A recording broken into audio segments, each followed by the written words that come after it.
Hey guys, good evening. So I wanted to tear my computer down just a little bit and reflect back on the first class I took at ITT, which was NT 1110, Computer Structure and Logic, and wanted to go over some of the parts and pieces that I have in my rig and kind of compare and contrast to, some of the things they teach at ITT and some of the things that are out in the field today. So give you just kind of a quick tour here. One of the things that you might notice is my computer's size. It's big. It's really, really big. This case is made by Thermaltake. It's called a Mozart TX case. And the reason it is so big is they took a lot of time and thought and energy of compartmentalizing all of the things that generate heat in a computer. So you see the motherboard's compartmentalized, it's on its own, it's got its own fans. See the hard drives are compartmentalized, they've got their own dedicated fans. The power supply is on the back of it, it's compartmentalized, it's got its own fans. And it does a fantastic job at keeping everything nice and cool inside of a computer. So give you kind of a quick tour here, other than the case. If you look over here, you see I've got my 4 hard drives. The 2 down here on the bottom are Western Digital Raptors. They spin at 10,000 RPM. They are half tera each. They transfer at about 6 gigabit a second on SATA. The 2 on the top are Western Digital Black Series tera and a half. They spin at 7200 and transfer the same 6 gigabit a second.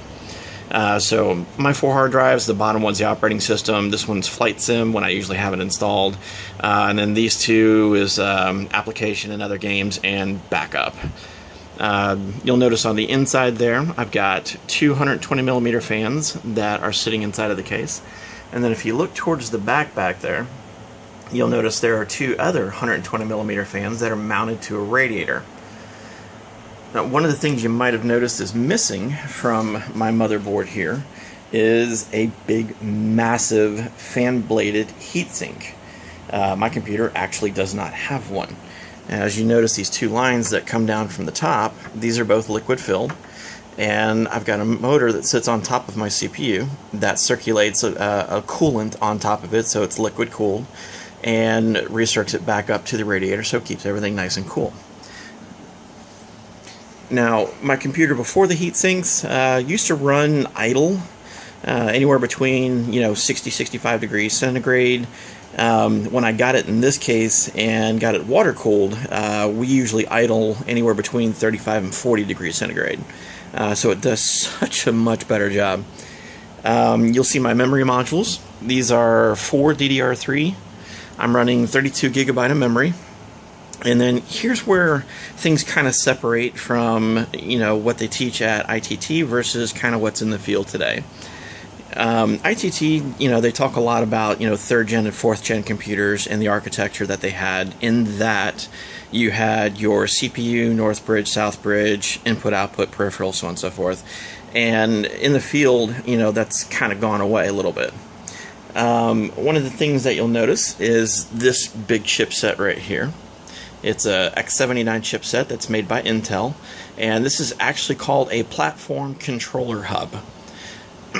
Back in 2008, they started rolling these out, and it took the place of both your North Bridge and South Bridge. This actually controls most everything now. So this is your platform controller hub. I've got one more chipset off to here, which is a Super I/O chip. This chipset actually controls all the input-output from everything on the back plate, which is some of your USB, PS2, sound card input-output, so on and so forth. And about the only other chipset that has any interest on this, to me anyway, is that little guy right there, which is your BIOS, Basic Input-Output System. So that's just a quick down and dirty overview of my computer.